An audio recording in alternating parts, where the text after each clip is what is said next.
څه سو هغه زخمي زمری مو، څه سو هغه شادوله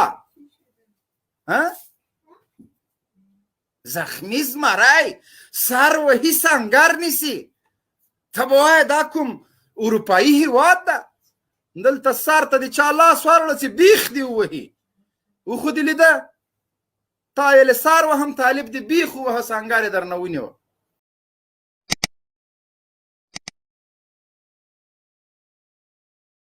د افغانستان د بدبختۍ تاریخ جوړونکو ولې مو نن په دغه حالت باندې دا خلک شهادت ورسوه؟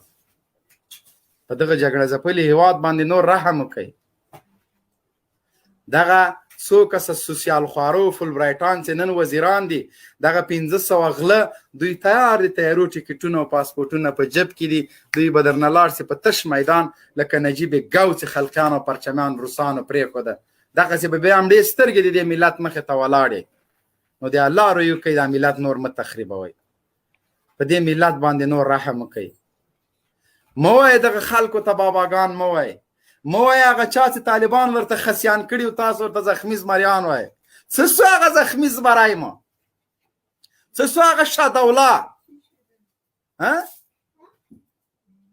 زخمي زمری سر وهي سنګر نیسي. ته به وایې دا کوم اروپایي هېواد ده؟ دلته سر ته د چا لاس ورړه چې بیخ دې ووهي. وخو دې لیده تا یې له سر وهم طالب دې بیخ ووهه سنګر یې درنه ونیوه. وخو دې لیده نن انتقام په هلمند کې، وخو دې لیده نن انتقام په دغه.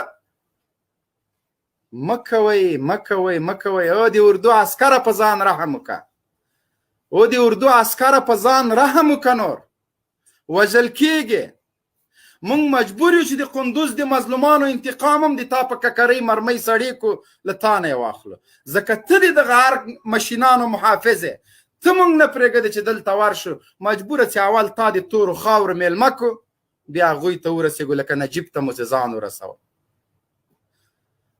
که د جهاد غیرت نه لرې، که د دې غیرت نه لري چې د امریکانو د دې غلام ادارې په وړاندې ودرېږې، که د دې غیرت نه لري چې د اسلامي امارت د غازیانو او اتلانو ستاینه وکړې، که د دې غیرت نه لري چې یو مړۍ ډوډۍ ورکړې، که د دې غیرت نه لري چې کالتوس ورته واخلې، دغه بې غیرتي خو مه کوه چې خپل د اتلانو په خلاف د خوله را خلاصه کړې ده. ټوله ورځ لکه ګلټیر سپی ورپسې غاپې. ورشه د دغه نظام حالت دی وګوره. ولې د کرکټ بورډ، د کرکټ د ملي ټیم کرکټیان دومره مجبوره کوي تاسو چې هغه ټول خطرات په ځان ومني او موږ ته وایي چې هلو د ما غږ که ته جګ نه کړې، د ما د غږ جګوله څوک نشته. مهرباني وکړه لاس مه اچوه.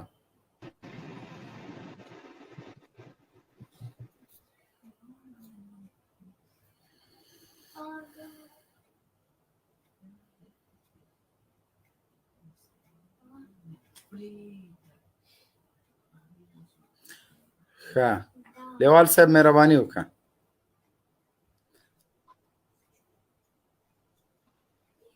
اورې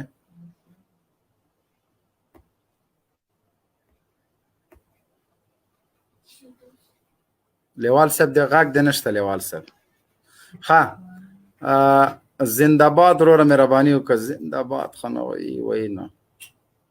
السلام علیکم مبین صاحب. سلام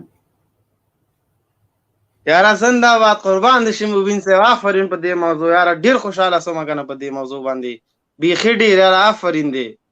په کوم یو په دې اروپا میشتو باندې او که د کرکټ باندې؟ د کرکټ باندې یاره کرکټ باندې چې دغه سره حالات روان ده په دې کرکټ بورډ کې. مونږ خو څه نشو کولی چې څونه چغې وهو. ډېر یو ښه لایف یو ښه موضوع دې راخیستې ده. انشاءالله دې باندې تر اخیره وغږېږه او دا غږ ته جګ کړه او د حکومت خلکو نه نور څه ونه شو. سترګو وروره موږ تابعدار یو. هر ظلم او وحشت هر ناروا چې کېږي موږ لکه سپر درته ولاړ دي، هېڅ چا نه یېره نه لرو، د هېڅ چا په قصه کې نه یو، ځکه مردار خواره نه یو. او که د سړي زامن نه شول 3 ورځې پاس دلته درته په دې لایف کې د ملي ټیم قهرمانان دلته کېنومه، هغه نخره به بیا د دوی وګورې د دې ذلیل او مزدور حکومت. مبین صاحب بیا به راځو چې ونسو انشاءالله بیا به لایف راځو دوی پسې. مننه الله پاک مو عزت که قدردان شه ښه دغه بل ورور بس چې دغه مانه نظر لاندې مې ده ورکول. انجینر صاحب بدر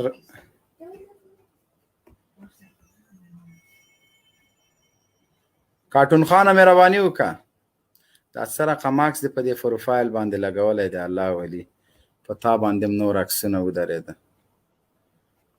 السلام علیکم موبین صاحب موبین صاحب سالات د خیرات جوړ تکړه خیرات تکراری د مهرباني وکړه وروره موضوع مو د اواز راځي قندوز او لوګر کې شوی وحشت باندې نظر مو سره د صلح مخالفت موضوع مو د کندوز کې شوی وحشت او په لوګر د سرخ په ولسوالۍ کې او همچنان هدفي وژنې د صلح په وړاندې خنډونه ولې جوړیږي دغه خلک ولې خپلې ګټې په جګړه کې ویني او ملامتي د دې وطن په سپېڅلو بچیانو طالبانو باندې اچوي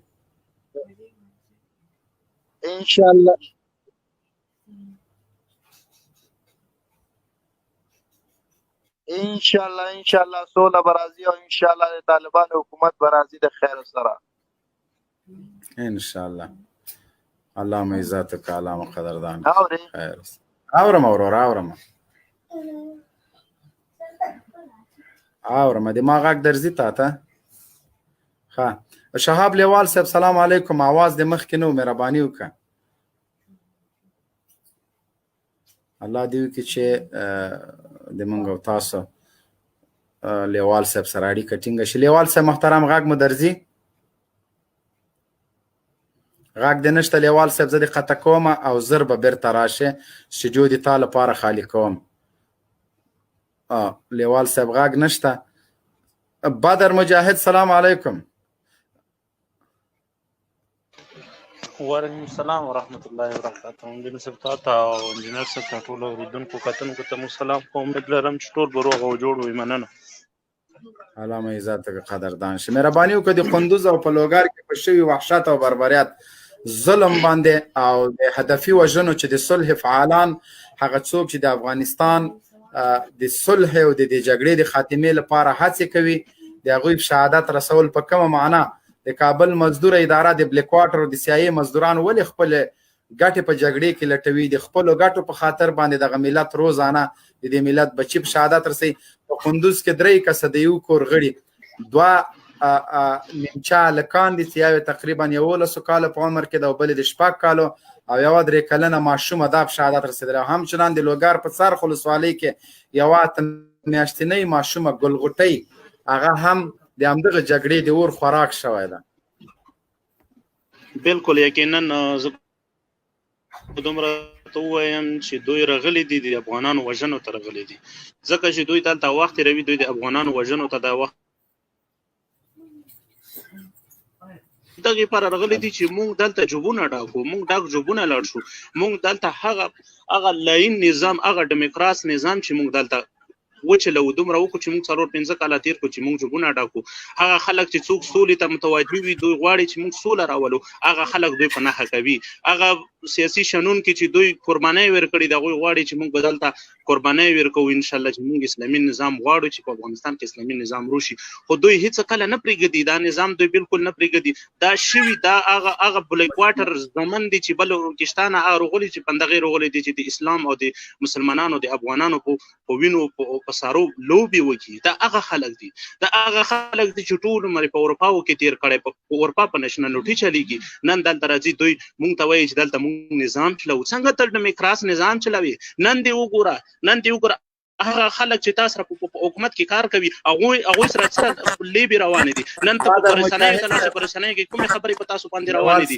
هغه سره کار نکراشه لیوال صاحب مایک مو بان کړئ مایک هغه بدر مجاهد صاحب لیوال صاحب ته بوا خوار کو چې د انټرنیټ کې ستونزه ده اورم بدر مجاهد صاحب د تا مایک بندو مده لیوال صاحب په انټرنیټ کې ستونزه ده ترڅو لیوال صاحب السلام علیکم لیوال صاحب علیکم السلام جناب څنګه لري او غږ دې لرو مهرباني وکړئ جناب صاحب محترم زبلاند وضاحت ورکړم هغه د ګوډاګي اداره ولې د وحشت ته مخه کړې دوی ولې د صلح چې اوس ټول افغانان په دې سره سلاسي چې افغانستان کې د سوله ییز نظام راسي او ټول تقریبا ټول ګوندونه په دې سلا شوي چې هغه نظام د اسلامي اوسېږي، هغه نظام چې ټول په اسلامي اصولو ولاړ وي او همه شمول دي وي، ټول افغانان دې ورکې ځای ولري. نو په دې داسې یو نظام کې د ارګ اداره ولې خپل خطر ویني؟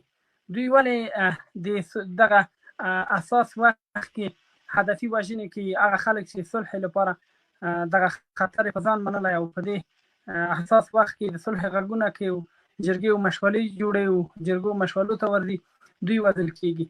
په ټوله کې ارګ د خپله وروستۍ ورځې شمېري او دوی په دې پوه دي چې امریکا په وتلو کې ده او چې کله امریکا ووځي په دوی باندې د دوی هغه مادیات او منافع او پیسې او مادي او چرچې ختم کېږي. دوی یو نه کوشش کوي دغه آب گلالود کردن و ماهی گرفتن مسئله کړي، اوبه خړې کړي او ماهی ونیسي. تر هغه بلکې امریکا کې هم هغه سیاسیون چې هغه جنرالان هغه ټیکهداران چې په د افغانستان په جګړې کې ډېرې مادي چرچې او ډېرې پیسې ګټلې دي، هغوی کوشش کوي دا جګړه افغانستان کې وغځېږي تر څو د افغانستان د جګړې پروژه هغوی بیا واخلي، یو څه پروژې او اسلحې او تجهیزات او نور شیان او قراردادونو نه هغوی منافع لاسته راوړي.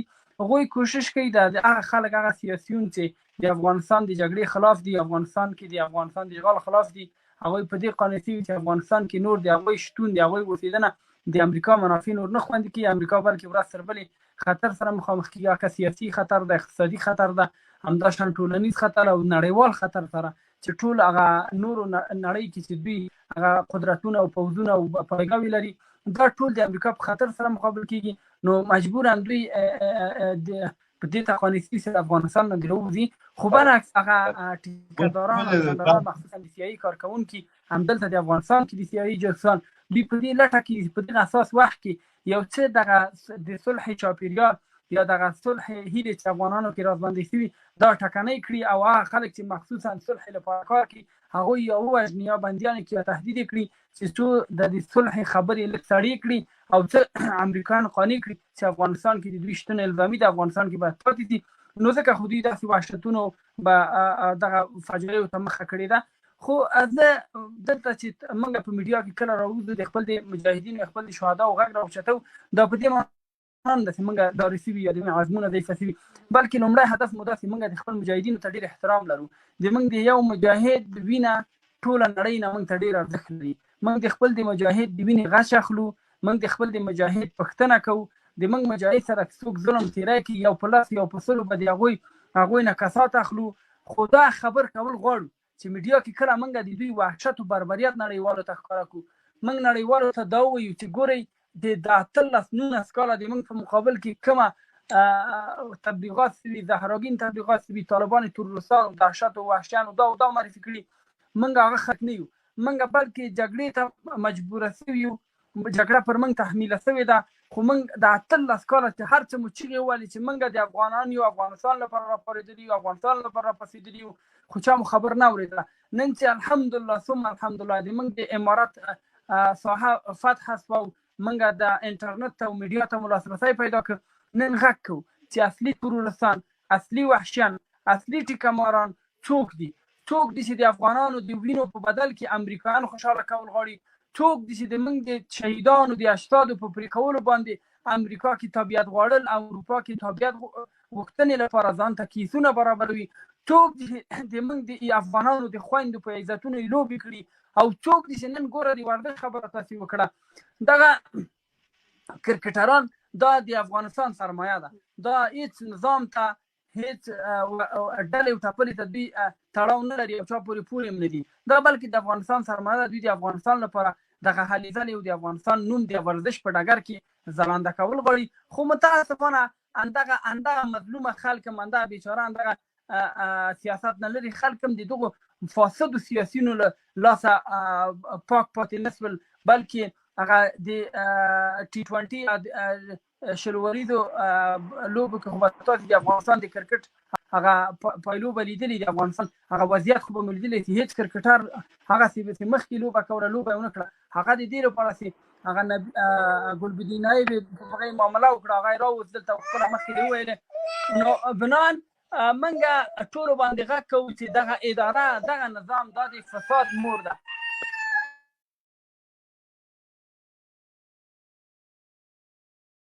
بخښنه غواړم شهاب لیوال صاحب، بدر مجاهد صاحب مهرباني وکړه وروستۍ خبرې کوم نظر دې کوي هغه وړاندې کړه نور ملګري مننه الله دې تاسو ته عزت درکړي. نو ما صرف دغه خبره کوله چې دوی ټول عمر همدغسې ظلمونه تېر کړي دي. هغه وخت نه د نجیب وخت نه تر نننۍ ورځې پورې افغانانو په سرونو دوی لوبې کړي دي. هغه د نجیب وخت نه تر نننۍ ورځې پورې په افغانانو دوی خپل لوبې وکړې. هغه وینو سره خیانت وکړو. موږ الحمدلله موږ هغه سرښندونکي مجاهدین لرو. موږ به دوی ته هېڅ کله ټیټ نه شو تر هغه پورې به نه پرېږدي چې بدن ما اسلامي نظام نه وي منلی، بده ما دا ډیموکراسي ذرې ذرې نه وي کړې، د په سر ما دا ډیموکراسي ټوټه ټوټه کړې نه وي. انشاءالله تعالی زموږ به یو مجاهد پرېږدو. هر مجاهد دغې ته تیار دی چې زه خپل ځان ته وایم چې د ما ټټر دی سوری شي. زه صرف د دې هېواد دپاره کوم، زه د اسلامي نظام دپاره کوم چې ما څومره قربانۍ ورکړي دي. الحمدلله ټولو مجاهدینو څومره قربانۍ ورکړي دا د اسلامي نظام دپاره ورکړي. دغې ته ما دته نه دي ورکړي چې ته راشه ته ما ته د ډیموکراسي وکړه. دا ډیموکراسي ته په چا نشي منلی. دا وحشتونه څومره کوی چې کوي لکه خر نه جدې په دار شو والله په بیله یو تر نه پاتې نشي. تر هغه پورې دې پرې نږدم که نه، نه دې کسي پرېږدم، نه دې سرندوال پرېږدم، نه دې بل پرېږدم، نه دې بل پرېږدم، چې تو پورې به تا باندې ما اسلامي. ډیره زیاته مننه بدر صاحب، اواز دې قطع شو. زه خو بدر صاحب الله پاک مو ژوندي لره، انټرنیټ ستونزه به مې اواز مو قطع شو. خوندورې خبرې، الله پاک مو عزت وکړه. ښه مبارز افغان صاحب مهرباني وکړه. السلام علیکم. السلام علیکم ورحمت الله وبرکاته. جنرال صاحب ته، انجینر صاحب ته، لیوال صاحب ته، نورو ملګرو ته خپل سلامونه او نیکې پیرزوینې وړاندې کوم. موضوع مو د کندوز او د لوګر ولایت وحشتونه دي. دا په د 1900 کلونو کې همدا وحشت روان دی، همدا بربریت روان دی. اوس د سولې هغه فعالینو په وړاندې باندې همداسې یوه لوبه روانه ده، کوم چې غواړي په افغانستان کې د یو اسلامي نظام دپاره او د افغانستان د دې روانې جګړې د ختمېدو دپاره هلې ځلې کوي. دا څو ورځې یو ورځ مخکې او نن هم رسنیو په دې باندې تبصرې کړې دي. په رسنیو کې یو لیک خپور شوی دی چې په لیک کې د افغانستان د اسلامي امارت پورې تړاو لري، خو اسلامي امارت چې دی دا رد کړې ده او هغه د کابل ادارې د استخباراتي کړۍ لوبه بللې. او واقعا ذاخروال هم نن خپلو ټویټ کې لیکلي وو چې موږ کسان پیژنو چې څوک موږ تهدیدوي او څوک د زموږ مخالفت کوي. نو دغه خلک اوس غواړي چې دا روان د سولې بهیر چې کوم یو دی، دا کومه سولې ته خلک لیواله شوي دي، د خلکو مخنیوی وکړي تر څو په افغانستان کې جګړه دوام ولري او د خپل 15 کلن کرغړن نظام ته دوی دوام ورکړي. او بله خبره د بلخ ولایت کې یا د بلخ په ولسوالۍ کې چې کوم وحشت پرون ترسره شوی دی، دا وحشیانه کړنه موږ په کلکو ټکو غندو او د دې عاملینو ته سزا غواړو. د اسلامي امارت د مجاهدینو څخه مو هیله دا ده چې د خلکو ته سزا ورکړي تر څو پورې نورې داسې پیښې رامنځته نشي، تر څو نور افغانان، نور هغه مظلوم شهیدان چې دا کړنه چې کومه ترسره شوې ده په بلخ ولایت کې یا د بلخ ولسوالۍ کې، دا هغه زندانیانو چې کله د دې ادارې په واک کې وو د رابلېدلو نه وروسته دا په ډېرې بې رحمۍ سره په شهادت رسېدلي دي. موږ د اسلامي امارت د مشرانو څخه دا هیله کوو چې دغه کړنې نړیوالو ته ورسوي تر څو پورې چې دغه خلکو دغه ناروا کړنو مخنیوی وشي. مننه. قدردان شه، زیاته مننه.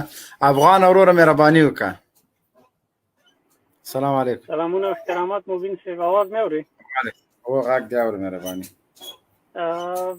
تاسو موضوع په باره کې به زه ووایم مبین صاحب چې ګور افغان که په هر ځای کې هغه مړ کېږي او یا مړ کېږي، هغه موږ باید ټول وغندو، هغه که په هر ډله او ټپلو پورې تړلي. نو زه به دا ووایم چې ګوره که تاسو دشمن ووایئ نو خو دشمن یې په چاقو باندې وژل او یې په توره باندې وژل، هغه وژل پاسین کېږي. نو زه به دا ووایم چې تاسو هغې ته دشمن ووایئ او هغه تاسو ته. ما د خوستي صاحب نوم په بار بار دا پوښتنه کړې ده چې تاسو پرې خپل دغه توندلاره کې لږ نرمښت راولئ، خو دی وایي چې نه موږ دې زمونږ په کورونو نرمښت څنګه راولو؟ نه امریکایانو لکه مونږ څنګه نرمښت راولو؟ امریکان پرېږدو چې زمونږ کورو ته راشي هر څه کوي بس مونږ صحیح ده مومن ته زه دغې ته راځم دغې ته زه راځم امریکایانو سره اوس خبره خلاصه ده که نه اوس خبره د افغان او ستاسو شوله که نه نو هغې سره تاسو ولې خلاصه خو نه ده چا ویله چې خلاصه ده امریکان چې کله ووتل خبره خلاصه ده خو صحیح ده خو اوس خو فعلا دغه څو میاشتې چې کېږي تاسو یو بل سره جنګ کوئ نه تاسو جنگ نه کوئ امریکایانو سره تاسو کله جنگ کړی دی بیا کله چې توافقنامه دغه خلک چې د امریکایانو سره ولاړو د طالب جسد په تبرګي باندې وي دوی سره مونږ کومه معامله وکړو دوی همداسې پرېږدو بس روغه ده او ختمه شوله دوی خو د مونږ شرایط مني شرایط خو به مني امریکایان خو ما سره هر څه ومنل ځکه مې ورسره ورباند وکړه ته یې ومنه هر څه ومنه اسلامي نظام په وړاندې خنډ مه جوړېږه هېڅ مشکل نشته خو راځه که نه ولې نه راځې ما ته ته چې ولې نه راځې چېرته راسه هر ته راځي هر چې راځي هغې سره کښېنه زه خو دولت کې نه یم چې ما ونیسې دولت سره افغانستان دولت سره کښېنه خو تا خو جنګ د هغې سره دی د افغانستان بس سره جنګ د هغې کوم دولت سره دا دولت د اختیار لري صلاحیت لري افغان صاحب غږ دې بند سو کوم دولت سره